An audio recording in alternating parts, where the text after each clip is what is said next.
एक छोटी सी कहानी है पुराने जमाने के घनघोर जंगल की, जिसके अंदर इच्छा को पूरा करने वाला पेड़ था। उस पेड़ के बारे में बहुत कम लोगों को पता था, क्योंकि उसे घनघोर जंगल में कोई जाता नहीं था। एक ऐसा जंगल जहां सूरज की किरणें भी बहुत मुश्किल से पहुंच पाती थी। एक बार एक कलाकार वहां से निकल रहा था और उसे उस पेड़ के बारे में कोई अंदाजा नहीं था। अब सहयोग यह था कि इस पेड़ के नीचे आराम करने के लिए रुका। अपने साथ घर से खाना लाया था। उसने खाना खाया और उसने सोचा कि थोड़ी देर आराम कर लेता हूँ, नींद ले लेता हूँ, उसके बाद चल दूंगा। और जब वह सोया तो उसकी नींद इतनी लंबी रही कि वो सीधा शाम में जगा। तब तक आसपास अंधेरा हो चुका था। उसे लगा कि अब तो मुझे यहीं रात बितानी होगी, इसके अलावा मेरे पास कोई चारा नहीं। फिर उसको भूख लगा और उसके दिल में एक इच्छा जागृत हुआ कि कहीं से खाना मिल जाता तो मैं पेट भरकर खा लेता। कमाल की बात यह हुई कि उसके सामने पकवानों से भरी हुई एक थाली आ गई। उसे बहुत भूख लग रही थी, इसलिए उसने ज्यादा सोचा नहीं, चुपचाप खाने लग गया और भरपेट उसने खाने का मजा लिया। एक से बढ़कर एक पकवान थे।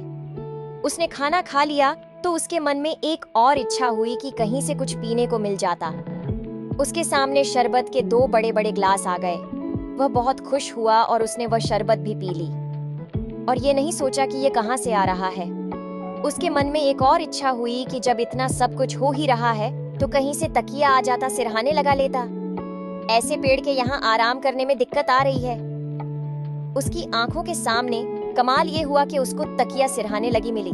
सिरहाने रखने के बाद वह जब आराम के लिए लेटा तो बस यह सोचने लगा कि यह सब हुआ कैसे।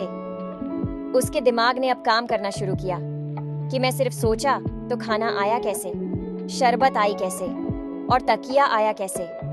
कहीं यहाँ पर कोई भूत तो नहीं है। बस उसके मन में यह इच्छा की बात आई और सच में वहां भूत आ गया।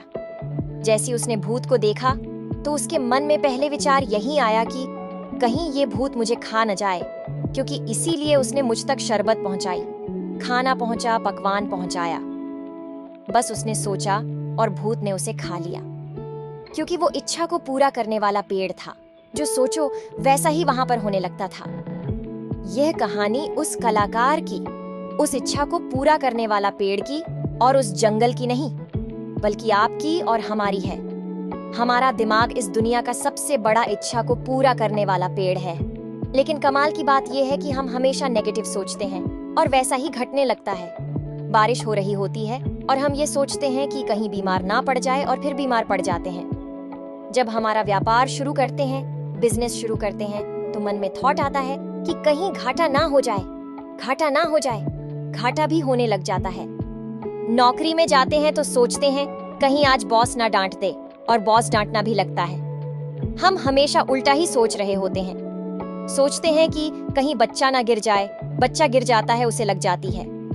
जीवन में जैसा सोचेंगे, यह इच्छाओं को पूरा करने वाला पेड़, जो कि आपका ब्रेन है, यह अवचेतन मन उन्हीं सारी चीजों को पूरा करने में जुड़ जाएगा। इसकी सारी शक्ति आपकी सोच को जागृत करने में, उसको साकार करने में जुड़ जाएगी। इसीलिए छोटी सी कहानी का सार ये कहता है, जैसा सोचोगे वैसा पाओगे। इसलिए सोचना पॉजिटिविटी के साथ शुरू कीजिए, वरना जीवन में आपका इच्छाओं को पूरा करने वाला पेड़ एक भूत को लेकर आएगा और वह भूत आपको खा जाएगा। अगर मेरी यह कहानी आपको अच्छी लगी हो तो प्लीज मेरे चैनल को सब्सक्राइब कीजिए, लाइक कीजिए और ज्यादा से ज्यादा शेयर कीजिए। फिर मिलते हैं एक नई कहानी के साथ।